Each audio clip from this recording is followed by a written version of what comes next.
Bienvenue au jardin vous est proposé par Fertactive.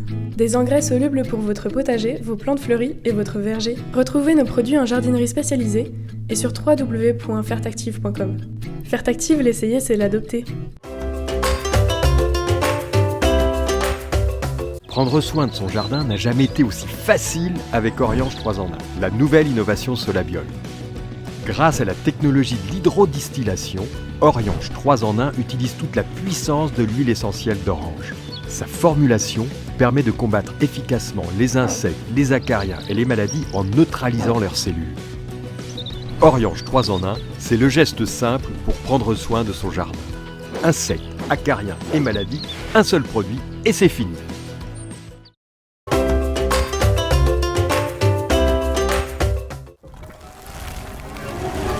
Ils arrivent pour envahir votre jardin. Ne tremblez plus. Encore une mission pour Roundup. Il s'attaque aux mauvaises herbes en 1 heure seulement et contient une matière active existante dans la nature. Vous n'avez pas la main verte? Alors prenez-en de la graine avec nos paroles d'experts. Mes chers amis, je vous ai présenté Marc-André tout à l'heure de façon extrêmement rapide. J'ai dit qu'il avait écrit pas mal de bouquins et on va vous les présenter rapidement parce que le sujet dont on va parler maintenant concerne notamment ce livre. C'est le dernier, ça, hein, L'origine du monde. Alors, L'origine du monde, c'est pas le tableau de Gustave Courbet, hein, c'est vraiment une histoire beaucoup plus terre à terre, si je puis dire, avec l'histoire des sols. Marc-André est un vrai spécialiste de tout ce qui est sol et j'ai envie qu'on parle avec lui de ce qu'est la matière organique, son rôle et comment l'optimiser dans nos jardins. Là-dedans, on a aussi les réponses, mais il faut lire beaucoup plus de pages. Ah oui, il y a aussi la version, parce que j'ai un illustrateur qui fait des dessins un petit peu drôles, Arnaud Raphaëlian, et il y a sa version de L'origine du monde. Ah, dans le livre, je n'ai pas été jusque-là encore.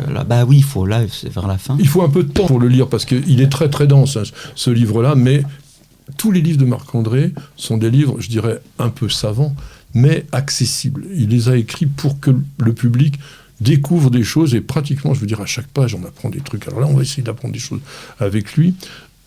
Déjà, la matière organique, c'est quoi? C'est ce dont les animaux et les plantes sont faits, donc elle peut être vivante. Et d'ailleurs, dans les écosystèmes terrestres, 50 à 75% de la matière organique vivante, elle est dans le sol, en moyenne. Et puis, à un moment, les êtres vivants meurent. Et cette matière organique, elle tombe au sol. Donc là, c'est 100% de la matière organique morte qui est dans le sol. Et ça, c'est quelque chose qui va être très important dans le fonctionnement du sol. C'est un des composants importants avec la matière minérale et les gaz. C'est un des 3 grands composants des sols. Et un peu d'eau aussi. Un peu d'eau, oui. Pas toujours beaucoup assez, mais enfin, oui. Et c'est un composant qui a des vertus multiples. Mais sa première vertu, c'est sans doute d'être l'aliment principal des microbes. Et donc, le cycle de la vie est bouclé. C'est-à-dire qu'en crevant, finalement, on est une promesse de vie. Qu'on soit une feuille, un homme, un hérisson, ou une bactérie d'ailleurs. C'est ce qu'on appelle le recyclage en fait, globalement.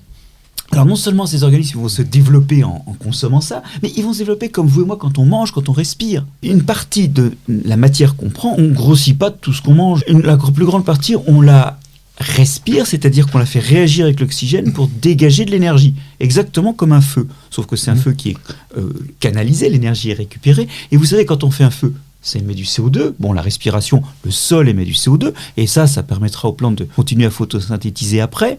Mais il y a un truc auquel on ne pense pas. Ça fait descendre un feu. Quand on a brûlé des molécules, il reste de l'azote, il reste du phosphate, il reste des choses comme ça. Et nous, les cendres de notre respiration, on les met dans le sang, puis ça finit dans l'urine. Les organismes du sol, eux, ils bazardent ça autour. Et ils bazardent du nitrate, de l'ammonium, du phosphate, du potassium, des oligo-éléments, bref. Que les plantes vont allègrement pomper. Ce qui permettra de boucler la boucle. Tout à fait. En fait, ça fait de la fertilité, c'est ça. Alors, ça fait de la fertilité. Là, Marc a bien expliqué que globalement, ça nous apporte tout, mais est-ce que c'est tout à fait vrai, ça? Est-ce qu'on n'a pas tendance, lorsque l'on suralimente les jardins, par exemple, en matière organique, à créer des déséquilibres? Je parle de ça parce qu'aujourd'hui, on a mis sur un piédestal un petit peu les amendements organiques, et on oublie peut-être la minéralisation ou la nécessité de la minéralisation. On apporte beaucoup d'azote quand même avec la matière organique, le fumier et tout ça. Alors, ça dépend. Ça dépend quelle matière organique on apporte. C'est vrai que si on met du bois, etc. Ouais, si on met du bois, là, il n'y a pas assez d'azote. Et d'ailleurs, c'est une catastrophe parce que les micro-organismes qui vont manger le bois vont aller chercher le même azote que les plantes. Et ça crée ce qu'on appelle la fin d'azote. Donc, ce qu'il faut, c'est mettre une matière organique qui est à la fois bien équilibrée, en azote, surtout azote carbone. Effectivement, il ne faut pas en mettre trop parce que rien n'est bon, rien n'est mauvais pour un sol. La question, c'est la dose. Regardez par exemple, l'excès de labour, c'est pas bon pour un sol, mais des vers de terre qui triturent un petit peu le sol, c'est très bon pour la fertilité.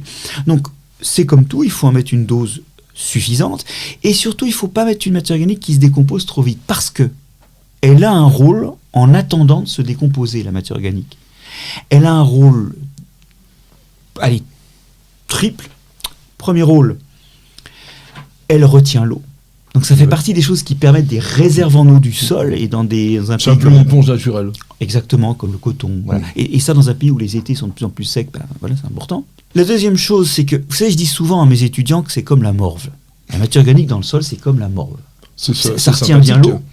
Et puis, alors, je ne sais pas si vous avez déjà eu ça entre les mains, mais ça colle. On ne sait pas trop quoi en faire.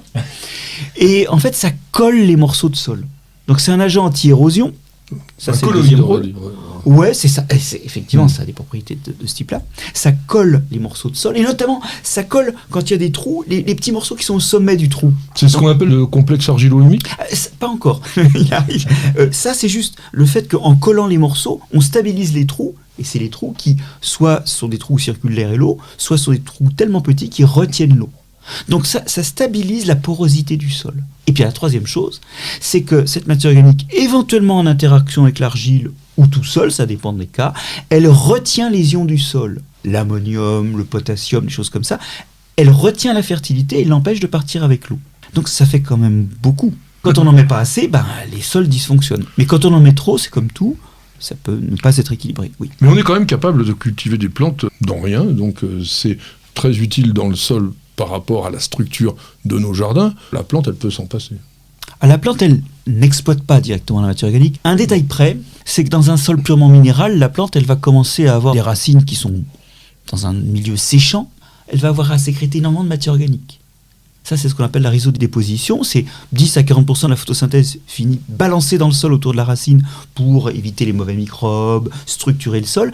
Et si on est dans un sol, par exemple, purement sableux, alors là, la rhizodéposition va augmenter. Ça va être quand même un coût pour la plante parce qu'elle est obligée de compenser l'absence de matière organique spontanée en émettant elle-même des gels, des mucilages protecteurs. Donc, elle ne l'utilise pas, mais c'est bien pour elle qu'il y en ait dans le sol, directement ou indirectement. Tu as écrit dans ce livre-là, qui est plus facile d'ailleurs d'approche pour ceux qui veulent s'initier à la science de Marc-André, parce que c'est des chroniques qu'il avait fait à la radio. Et là-dedans, tu parles du rôle de la matière organique par rapport au réchauffement climatique. Alors là, c'est un rôle qui montre que le sol a souvent des effets qui vont très loin de lui. Si on laboure, on fait rentrer de l'oxygène. Donc le sol respire mieux. C'est une des fonctions du labour. Il travaille. Eh bien, il respire. Et donc, on émet du CO2. Figurez-vous que l'homme a émis 2 fois plus de CO2 par le labour, depuis qu'il laboure, que par l'industrie. Depuis le début de l'industrie, des émissions industrielles. Oui, mais il y a plus longtemps qu'on laboure. Donc ça réchauffe le climat. Mais inversement, si vous mettez de la matière organique dans le sol, le temps qu'elle se décompose, eh ben cette matière organique, elle va être un stock de carbone. Donc si on en remet régulièrement et qu'on crée un gros stock de matière organique, notamment dans les sols agricoles qui n'en contiennent plus et qui ont du coup un peu perdu à cause du labour, qui ont perdu un petit peu tous les autres effets qu'on a dit, eh ben vous créez un stock de carbone. Il y a une belle initiative pour ça qui s'appelle le 4 pour 1000. Oui, c'est ça. Qui consiste à dire que si tous les ans on augmente de 4 pour 1000, ça fait 0,4%, la teneur en matière organique des sols, on piège sous forme de matière organique l'équivalent du CO2 produit par l'homme cette année-là. Alors évidemment, on ne fera pas ça dans tous les sols, mais ça veut dire qu'on a un levier d'action. C'est bien de planter les forêts, mais déjà, mettons le contenu de nos poubelles et mettons du fumier dans les sols, ça va faire du carbone bloqué pour un certain temps. Alors au jardin, on fabrique souvent son compost soi-même. Qu'est-ce que tu penses de ça ?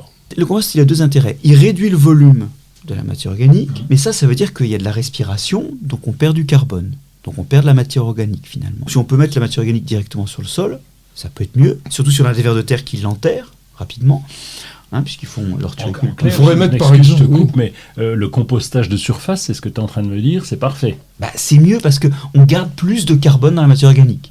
bon. Mettre par exemple des épluchures de patates, tout ça comme ça, on balance et puis ça va. Si c'est un sol à vers de terre, vous allez les voir disparaître en même pas quelques jours. Alors vous n'allez pas en mettre 40 cm. Après, l'autre intérêt du compostage, mais ça nous intéresse moins pour nos poubelles, c'est il y a souvent une augmentation de température et un changement de règle du jeu qui fait que les microbes qui étaient là au départ sont remplacés par d'autres microbes. Et ça, c'est bien notamment quand on veut mettre dans les champs des excréments humains pour éviter qu'on soit contaminé par des bactéries indésirables. Il y a un rôle de stérilisation. Donc moi, j'ai tendance à recommander le compostage quand on n'est pas à côté d'un endroit où on peut mettre la matière organique. Mais si on est à un endroit à côté d'un endroit où on peut mettre la matière organique, on peut la mettre fraîche. On en sait plus maintenant sur la matière organique, donc vous voyez l'importance de cette substance dans votre jardin, donc amender, puisqu'on appelle ça un amendement. À la semaine prochaine et Bienvenue au jardin.